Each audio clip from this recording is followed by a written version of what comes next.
Alors cela signifie En route vers 2020, année de la francophonie en Tunisie. C'est un projet de renforcement des compétences des cadres et des enseignants en langue française, en collaboration avec le ministère de l'Éducation que nous accompagnons dans sa volonté de réforme en Tunisie.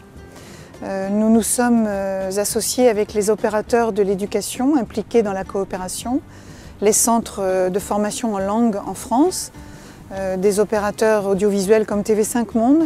Et puis en Tunisie, nous travaillons beaucoup avec le Centre de formation et de perfectionnement, le Sénafop, le Centre national de pédagogie.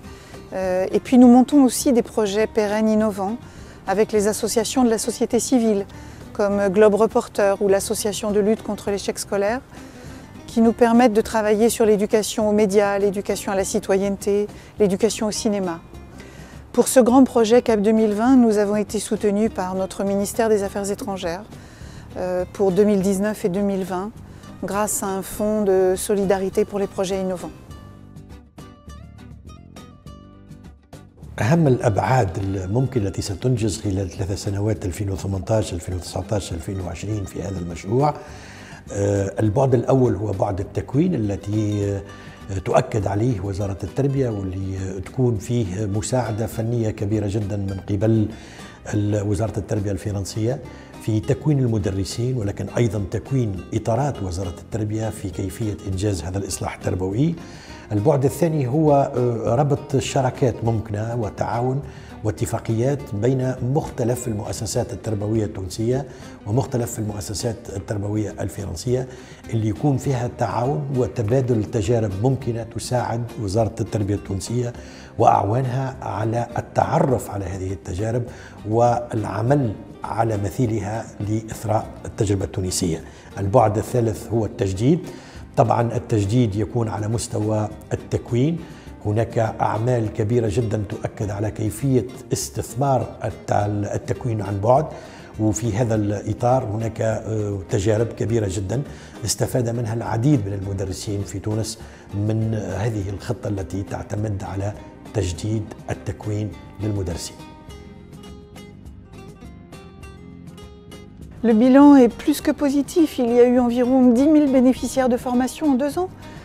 Si l'on compte les inspecteurs formateurs, les enseignants, et si l'on s'intéresse à ce qui a été fait en présentiel ou en ligne. Il y a eu 700 enseignants formés grâce à notre appui à la société civile, éducation aux médias, à l'image, à la musique, au théâtre, au numérique. Il y a eu 130 chefs d'établissement formés au management par projet. Plus de 150 bourses de mobilité courte ont été attribuées pour des formations en France. 30 missions d'experts français par an ont permis de renforcer la coopération bilatérale en Tunisie et d'apporter une assistance technique. Et puis le bilan généralisé, c'est celui d'un changement progressif des pratiques, d'un véritable travail en réseau qui se met en place. Et puis on voit les inspecteurs qui transmettent aux enseignants, les enseignants qui transmettent aux élèves. Et cette semaine où nous faisons un BELC régional, nous voyons bien que l'ensemble des participants travaillent déjà en réseau, commencent à monter des projets régionaux, donc c'est un bilan très positif.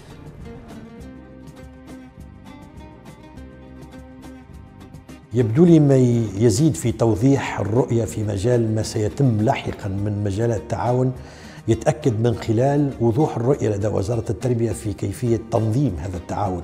فالمجالات المتعددة التي يمكن أن ننتظر منها تعاون تتمثل بالأساس في الاستفادة من الخبرة الفرنسية في مجالات التربية والتعليم. في هذا الإطار يستفيد إن شاء الله وزارة التربية خاصة بالنسبة للمركز الوطني للتكوين وتطوير الكفاءات من عديد من الخبراء الذين سيلتحقون بورشات تكوينية تؤسس لفائدة الفاعلين التربويين وخاصة منهم للسادة المتفقدين خبراء العملية التربوية في تونس. Idéalement, la place et le rôle du français dans 5 ans, ce serait que de nouvelles méthodes d'enseignement et d'évaluation des langues soient mises en place pour que le plurilinguisme qui caractérise la Tunisie soit retrouvé, en même temps que la réussite des élèves dans cette langue. Que l'ensemble des inspecteurs de français de primaire jusqu'au bac impulsent auprès des enseignants toujours plus de qualité pour que l'enseignement du français devienne un modèle d'enseignement renouvelé pour toutes les langues. Que dire encore? Que les journées de l'innovation en français deviennent une habitude, que des projets régionaux éducatifs et culturels soient mis en place, notamment dans les régions du centre, au sud, qui se sentent parfois délaissées. Le rôle du français, ce sera toujours de toute façon celui de transmettre une culture et des valeurs humanistes, tout en favorisant la réussite scolaire et universitaire et l'ouverture au monde de tous les élèves et les étudiants. Et puis continuer bien entendu à travailler en partenariat avec le ministère, avec le centre de formation, comme nous le faisons aujourd'hui.